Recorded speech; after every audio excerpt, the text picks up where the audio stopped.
Eh bien bonjour à tous et bienvenue pour ce débrief, le dernier débrief de la semaine, puisque demain matin nous serons malheureusement dans l'avion. Ouais, à cette heure-là, on sera en train de faire les valises, mais je crois qu'on sera bientôt dans l'avion. Voilà, on sera en oversize d'ailleurs. Mais bon.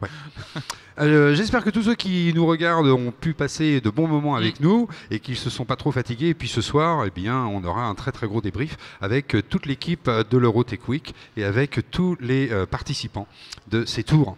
Voilà, donc la salle est pleine à craquer. Pour ceux qui sont sur le CES, vous pouvez venir, hein, c'est au Arras. Oui. On ne se trompe pas, parce que hier j'avais confondu le centre. Et donc on se retrouve au Arras, ça commencera à 18h30 jusqu'à 19h30. Alors aujourd'hui, on voulait parler de plusieurs petites choses dans des domaines d'activité différents.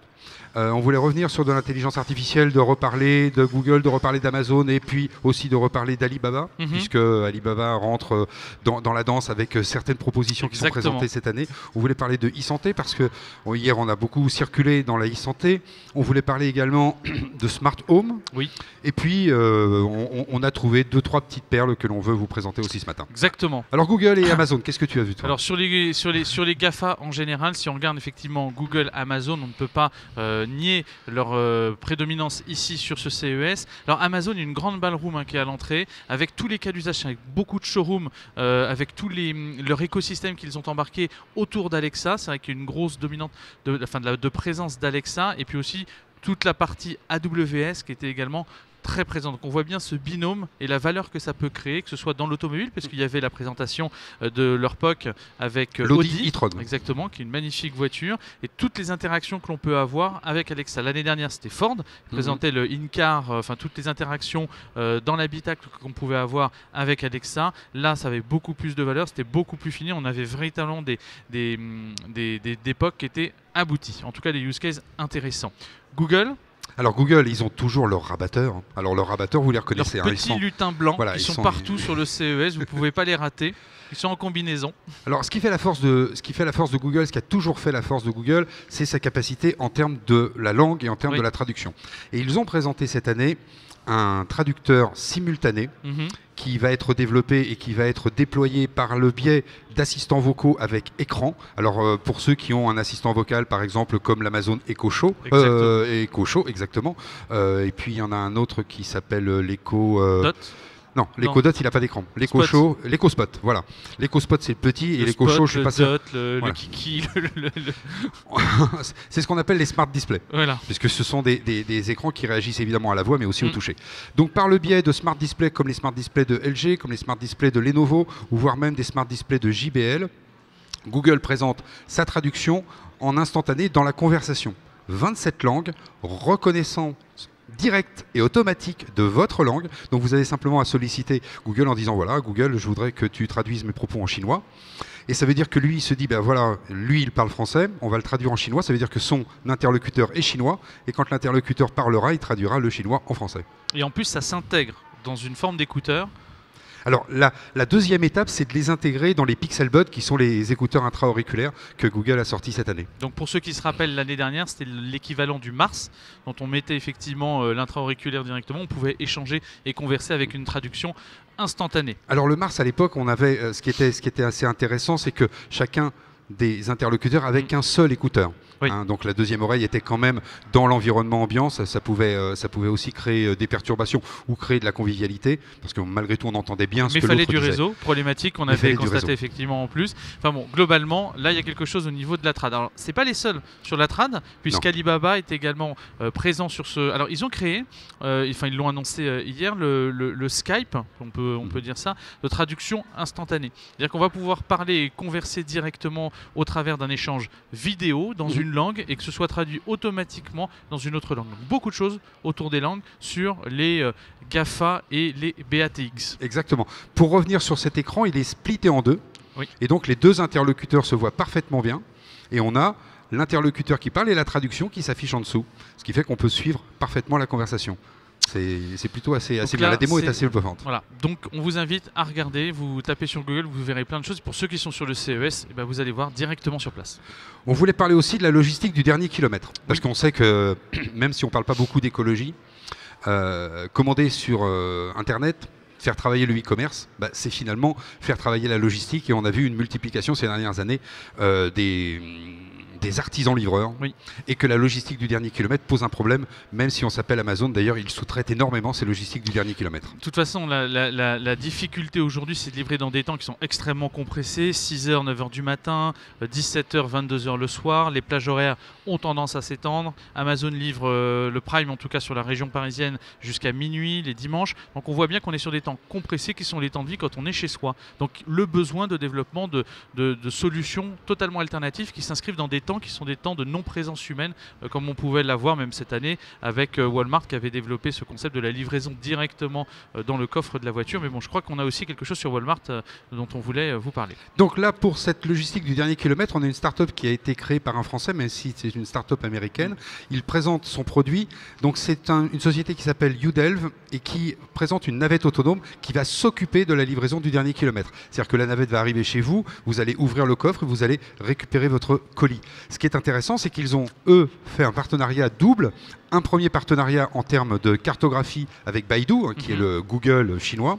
Et au niveau des États-Unis, ils ont fait un partenariat avec Walmart, que l'on ne présente plus, qui est le plus gros distributeur grande surface du monde. Alors aux États-Unis certes, mais du monde aussi. Alors, pour ceux qui s'intéressent à Walmart, c'est la semaine prochaine que ça se passe et ce sera sur le NRF à New York, le Retail's Big Show.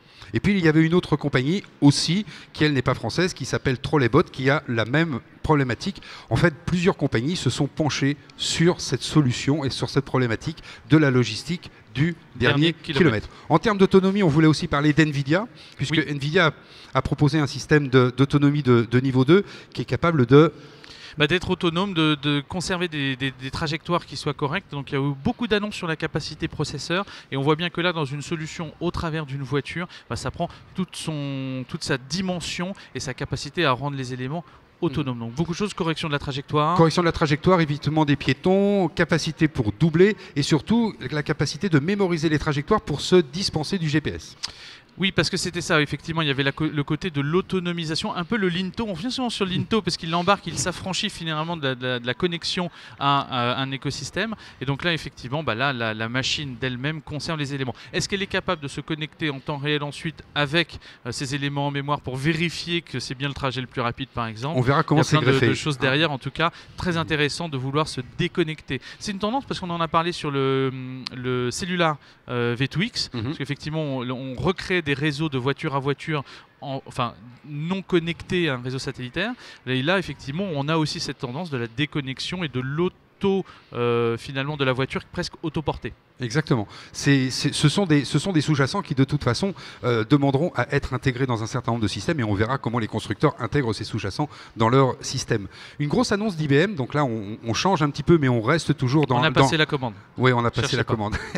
une grosse annonce d'IBM et on reste dans le calcul massif. C'est enfin, alors après 10 ans, parce que les premiers ordinateurs quantiques sont sortis avec D-Wave dans les années 2008, je crois, oui, le D-Wave 1. Et donc IBM présentait cette année le premier ordinateur quantique commercial, c'est-à-dire qu'on sort des laboratoires réservés à la NASA ou à Google, etc. Et le premier ordinateur quantique commercial qui s'adresse évidemment au calcul massif, que ce soit la cybersécurité, que ce soit la météo, que ce soit les industries chimiques, que ce soit l'intelligence artificielle. Mais qu'il faut nourrir en données, sinon il surchauffe plus que votre ordinateur chez vous, c'est la particularité. En même temps, il n'est pas petit, il lui faut de la place. Il fait 2,75 m de côté. Voilà. Donc on ne le met pas encore dans sa poche. C'est un gros ordinateur. On n'a pas le prix, mais de toute façon c'est... C'est anecdotique. Quand on veut, on peut. On voulait parler maintenant de santé, puisqu'hier on a beaucoup circulé dans le centre d'expo. Et le centre d'expo au premier étage, c'est vraiment le lieu où on a le fitness, la santé, les wearables, la smart home. Et là on a quelques petites choses à vous raconter ce matin. Alors on peut rappeler également qu'au-delà de la santé, cette notion de pilotage de la donnée soi-même, de sa donnée de santé, parce qu'on est en mesure de se piloter soi-même au travers des différentes applications, d'une nouvelle collaboration qui est en train de se mettre en place entre le patient et le sachant qui est le médecin, donc ces diagnostics sont partagés, et puis cette capacité aussi à travailler sur le chronique et la relation régulière avec son médecin traitant, d'être en mesure d'avoir un suivi personnalisé. Donc ça, c'était les 3 éléments qu'on peut retenir. On peut retenir également qu'il y a une structuration assez visible de la zone Asie sur les wearables, sur la Smart Health, et ici donc au centre, ça se constate très nettement. Ça c'est clair. Mais on n'oubliera pas, dès qu'on parle de produits connectés, et notamment d'IoT, que l'on appellera maintenant des Intelligent of Things, on n'oubliera pas les sous-jacents. Et donc les sous-jacents étaient présents. On connaît tous NXP qui avait défrayé la chronique avec des prix de rachat de 40 et quelques milliards de dollars. Mais on avait de présent Nordic, oui. On avait Valencel, qui sont des spécialistes dans les capteurs qui sont des capteurs biométriques. Donc tout ce qui est santé nécessite des capteurs biométriques, notamment des capteurs qui peuvent se situer avec des appareils type auditif. Alors ça peut être casque audio classique, on en reparlera tout à l'heure, oui. Et qui se captent dans l'oreille un certain nombre d'informations parce que c'est un lieu du corps humain qui est particulièrement sensible. Et on va voir maintenant qu'une fois que l'on est armé de ces capteurs, eh bien, on va pouvoir traduire ça dans les faits avec de vrais appareils, et on voulait aller parler avec les gens de chez WeThings, puisque WeThings c'est une société française qui est passée sous le giron de Nokia pendant quelques mois et qui finalement a été revendue à son créateur. Oui, alors au passage, est pas mal, hein, parce qu'il a fait une bonne marge, il l'a vendu cher, il l'a racheté pas cher. Mais c'est ça aussi les investissements judicieux. Mais en même temps, ça montre bien aujourd'hui, quand même, c'est un problème de fond, souvent que quand on incube, quand on rachète ou quand on prend des parts dans une société, c'est pas forcément comme ça effectivement qu'on arrive à la faire perdurer, parce que le modèle communautaire, philosophique, la structure qui est derrière, tout l'engagement humain qu'il peut y avoir du cofondateur ne sera jamais le même que celui qui va diriger une société. La différence entre les deux est importante, et les inerties de groupe, comme on peut le voir notamment sur différents rachats, on peut penser à Dailymotion avec Orange par exemple, etc. Même s'ils ont eu une indépendance sur plein de sujets, naturellement il y a d'autres mécanismes qui se mettent en place. C'est quand les philosophies et la culture d'entreprise peut être un minimum diluée à un moment ou à un autre, naturellement on s'aperçoit que c'est plus compliqué de faire perdurer la philosophie de base. Et puis on pourrait être même presque plus méchant en disant, quand on rachète une société qui ne fait pas partie de son core business, on a du mal à l'intégrer.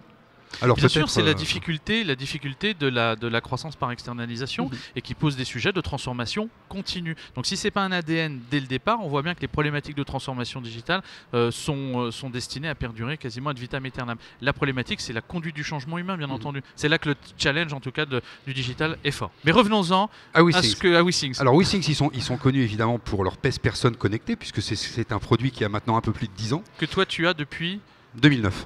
2009. Donc depuis 2009, nous avons blockchainisé l'ensemble du poids de Lionel. Et donc on peut s'apercevoir que sur les moments du CES, il y a quelques courbes de croissance. Oui, il y a quelques pics. C'est assez montagneux dans cette période de l'année. Alors que moi... Oui, voilà, toujours svelte. Donc, il présentait deux nouveaux produits. Oui. Donc un produit qui est un tensiomètre avec un stéthoscope électronique intégré, qui est capable de créer des électrocardiogrammes pointus et évidemment reconnu par les médecins et les autorités de santé. Donc ce qui est intéressant là-dessus, c'est cette capacité dans le chronique de s'affranchir à un moment, d'avoir besoin d'aller chez son médecin, ne serait-ce que pour un certificat médical, dès lors qu'on peut avoir une traçabilité de son propre électro. Alors après, est-ce qu'on peut le changer, mettre sur une autre personne pour montrer qu'on va bien, etc. Et ça, c'est pas encore véritablement réglé. Mais bon. Et il présentait un autre produit qui, lui, est un petit peu moins cher, qui est une montre analogique, on insiste bien là-dessus, qui est donc pas une montre comme l'Apple Watch, qui est une montre connectée. C'est une montre analogique qui va elle aussi être capable de produire un électrocardiogramme, mais le fait qu'elle soit analogique, elle va avoir une autonomie d'à peu près 1 an. C'est-à-dire qu'on n'a pas besoin de la recharger, on la met à son poignet, et là pareil, on est en relation avec son médecin qui va pouvoir exploiter les données qui sont captées par ce wearable. Donc on voit bien la capacité d'avoir une nouvelle relation avec son médecin traitant et puis son pilotage de sa santé. Alors tu voulais, dans le cadre du pilotage de la santé, nous parler de Babyscan, qui est en fait un outil d'ultrason.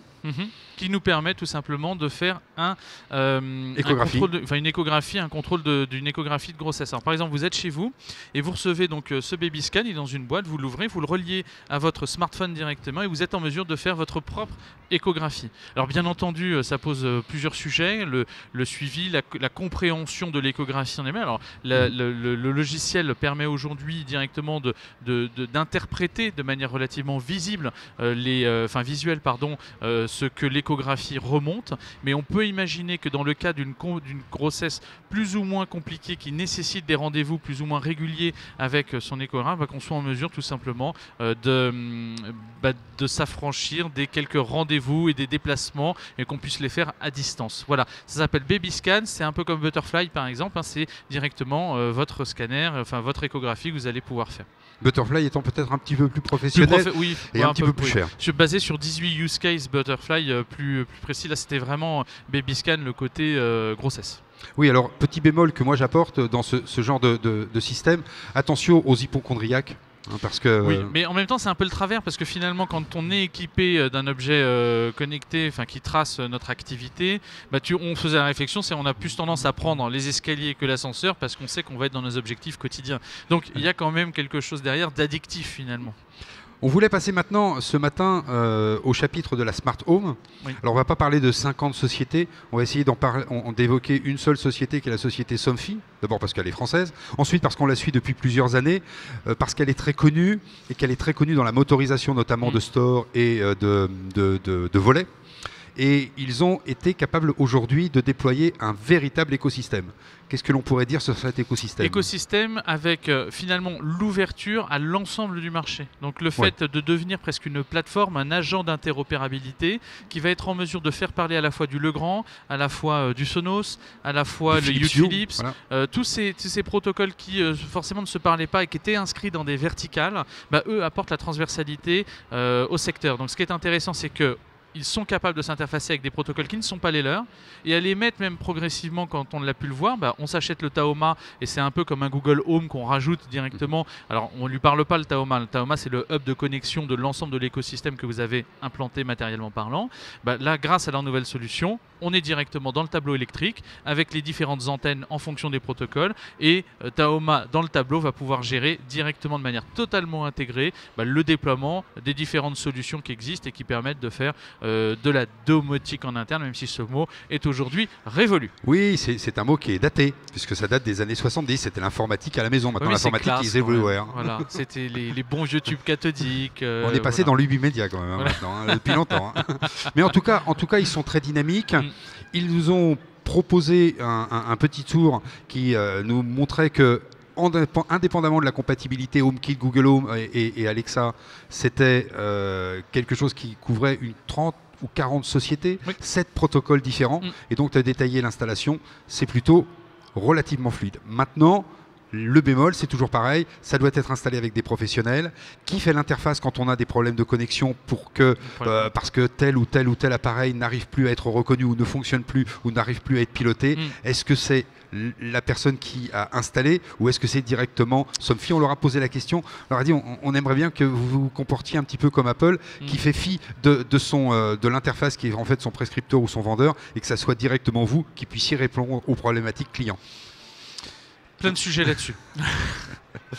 On va quitter la Smart Home, mais on ne va pas complètement quitter la maison, puisque on voulait parler d'une société qui s'appelle Dataka Lab et qui travaille sur de l'intelligence artificielle et sur de la captation d'émotions.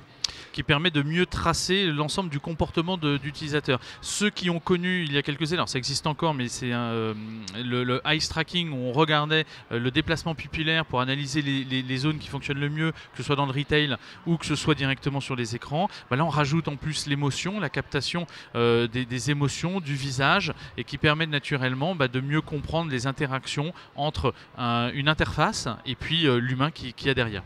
Alors c'est en partenariat avec IBM, c'est évidemment fait pour des relevés d'informations marketing et surtout pour des relevés qui vont permettre d'améliorer des services qui sont proposés aux clients. Un cas d'usage simple, à travers une page web qui propose un certain nombre de services, l'entreprise va demander l'autorisation, RGPD compatible oblige, va demander l'autorisation à l'utilisateur de ce service de pouvoir être traqué via la caméra de son ordinateur portable par exemple, et à ce moment-là, que ce soit ses mouvements de souris, que ce soit ses clics de souris, que ce soit son temps de réaction et que ce soit évidemment par le biais de la caméra ses expressions en termes de visage, il va y avoir un traitement émotionnel qui va permettre de pouvoir améliorer l'offre utilisateur, l'offre client pour le prestataire qui lui était au cœur de la proposition de service du site internet en question. Ce qui est intéressant, c'est qu'on parle de marketing émotionnel depuis quelques années, ça ne se matérialisait pas vraiment pour beaucoup de marketeurs et là ça prend toute sa dimension. Mais on sait que l'émotion est très importante dans l'acte d'achat. Bien sûr. Puisque même si on a besoin de quelque chose, au moment où on déclenche notre acte d'achat, on sait que la part d'émotion est une part très très importante. Qu'est-ce que l'on voulait parler aussi? On voulait parler, même si on en parlera ce soir dans le grand débrief que l'on aura, on voulait parler de mobilité et de Smart City. On voulait parler d'une start-up qui a été incubée par Audi et qui préfigure l'orientation que prennent les constructeurs en termes de service à l'intérieur de l'habitacle de leur voiture. Cette société, elle s'appelle HoloRide et elle propose aux passagers de la voiture une réalité virtuelle pour les passagers de la voiture. C'est-à-dire que vous rentrez dans votre voiture un petit peu comme aujourd'hui, vous avez un simple écran qui vous diffuse le DVD ou qui vous diffuse plusieurs sources d'images. Et bien là, vous aurez directement un casque VR qui va vous donner une expérience en réalité virtuelle. On peut très bien imaginer qu'au lieu de vous déplacer sur la route, vous vous déplacez sous la mer. Par exemple, voilà, des choses assez caricaturales. Ou vous cochez l'option Star Wars et là vous êtes sur comment ça non. Oui, les motos volantes là. Alors là, voilà, on va pas rentrer dans le détail. Je ne suis pas suffisamment expert de Star Wars pour pouvoir vous sortir. Voilà, t'es pas assez geek pour ça en fait. Peut-être, très certainement. Ça n'empêche que j'apprécie parfaitement. Hein. Je tiens à ce qu'on n'ait pas de mauvais commentaires. Et sinon, pour quasiment terminer notre présentation de ce matin, on voulait parler encore d'une autre société française. Alors là, on est dans le domaine du son. C'est une société qui s'appelle Funky Sound Station. Et qu'on peut considérer comme le De Vialet du casque. Voilà, le De Vialet du casque audio. Alors, d'abord par son prix, ensuite par sa stratégie de commercialisation, mais surtout par sa stratégie de développement. C'est un casque qu'ils appellent un Smart Streamer, qui va être évidemment capable de vous délivrer votre musique dans la meilleure qualité possible, mais qui va être capable en live de vous connecter à une diffusion artistique, c'est-à-dire à un concert, à un nouveau showcase ou des choses comme ça. Alors, ils se sont adjoints les compétences d'un garçon, alors j'ai noté le nom puisqu'il s'appelle Alain Chabert, mais il est un petit peu plus connu des amateurs de musique puisque c'est l'ingé son des Daft Punk. Et donc, la signature, la caution artistique, c'est lui. L'objet est somptueux. Il s'appelle Debussy. Alors, il est somptueux, il est cher, très cher, puisque je crois que sur Kickstarter, en précommande, il est juste un petit peu moins cher que 400 €. Donc ça veut dire que dans le vrai prix, quand il va sortir, 800, autour de 800. Ouais, totalement. Mais là, la qualité qui est annoncée, en tout cas, va certainement convaincre tous les amateurs. Et c'est un point de connexion à toutes les œuvres musicales en streaming. Donc ça, c'est intéressant. Et live streaming également. Alors on sait que l'actualité en France est relativement colorée en ce moment et qu'on n'a pas vu beaucoup de politique, mais on a vu circuler un petit robot. Et ce petit robot, c'était un robot conversationnel qui se baladait dans les allées, pas très loin d'ici, puisqu'on est ici sur le Reka Park. Et dans les allées French Tech, il n'y avait autre que Mounir Majoubi qui était directement avec le robot. Donc virtuellement parlant, en tout cas, on pourra dire qu'il a quand même été présent sur ce CES. On en parlait hier, il a défrayé la chronique en